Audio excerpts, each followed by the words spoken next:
کہیں اونچا ہے۔ اگر فقہی میدان کے اندر امام اعظم ابو حنیفہ رحمۃ اللہ علیہ کو دیکھا جائے تو بڑے بڑے فقہ کے مسائل جو بڑے بڑے محدث اور بڑے بڑے اپنے زمانے کے فقیہ اسے حل نہ کر سکیں، امام اعظم ابو حنیفہ کو اللہ نے وہ دماغ دیا، وہ عقل دی، ایک لمحے میں دلائل کے ساتھ وہ مسئلہ حل فرما دیتے تھے۔ اس کی صرف چند مثالیں، وقت کم ہے، آپ کے سامنے رکھتا ہوں۔ امام اعظم ابو حنیفہ رحمۃ اللہ علیہ کا دور تھا، ایک شخص نے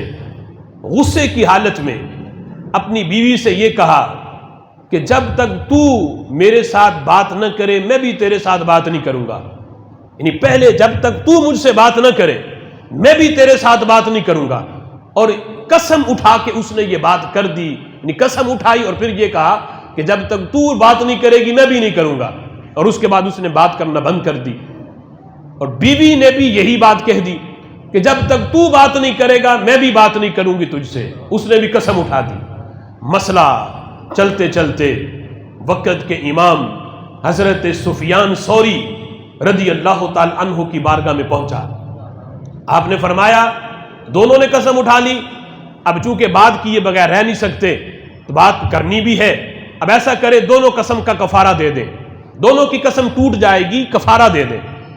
لیکن جب بات چلتے چلتے امام صاحب تک پہنچی، فرمایا کفارہ کسی پہ نہیں ہے، کسی پہ کفارہ نہیں۔ لوگوں نے آ کے حضرت سفیان ثوری کو بتایا کہ آپ یہ کہتے ہیں، امام صاحب تو یہ کہتے ہیں۔ حضرت سفیان ثوری کو بڑا غصہ آیا، وہ امام صاحب کے پاس، حالانکہ امام صاحب سے حضرت سفیان ثوری سینئر تھے، تو لیکن اس کے باوجود بھی چل کے امام صاحب کی بارگاہ میں آئے، آ کے کہا ابو حنیفہ اے نعمان تم غلط مسئلے بیان کرتے ہو۔ جب دونوں نے قسم اٹھائی اور ان کی قسم جب ٹوٹی تو قسم ٹوٹنے پہ کفارہ ہوتا ہے، قرآن بھی کہتا ہے، نبی کا فرمان بھی کہتا ہے کہ جب بندہ قسم توڑ دے تو کفارہ ہے۔ امام صاحب کہتے ہیں حضرت بیٹھیں تو صحیح، یہ جو حدیث آپ سنا رہے ہیں یہ بھی ٹھیک ہے، کفارہ تب آتا ہے جب قسم ٹوٹے، جب قسم ٹوٹی ہی نہیں تو کفارہ کس پہ لازم آئے گا؟ کفارہ تو تب آنا ہے جب قسم ٹوٹی ہو، اور جب قسم ہی نہ ٹوٹے تو پھر کفارہ کیسے؟ فرمایا وہ کس طرح؟ امام صاحب کہتے ہیں جب شوہر نے یہ کہا بیوی سے کہ جب تک تو مجھ سے بات نہ کرے میں بھی تجھ سے بات نہیں کروں گا، قسم اٹھا کے یہ کہا، اور بیوی نے جواب میں یہ کہہ دیا کہ اگر تو مجھ سے بات نہ کرے تو میں بھی نہیں کروں گا، یہ تو بات اس نے یہ کہہ کے بات تو اس نے پہلے کر دی۔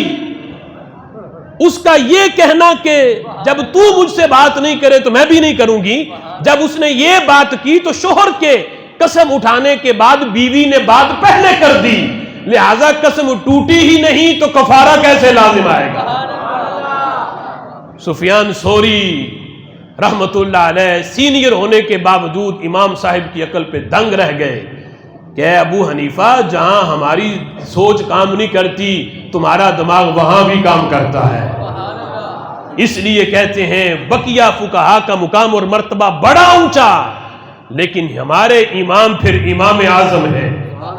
امام اعظم کا لقب ایسے نہیں ملا اپنے دور کے، بلکہ اس سے پہلے کے جو فقہا ہیں وہ بھی امام اعظم ابو حنیفہ رحمۃ اللہ علیہ کے علم کے سامنے اپنا سر جھکاتے ہیں۔ حضرت امام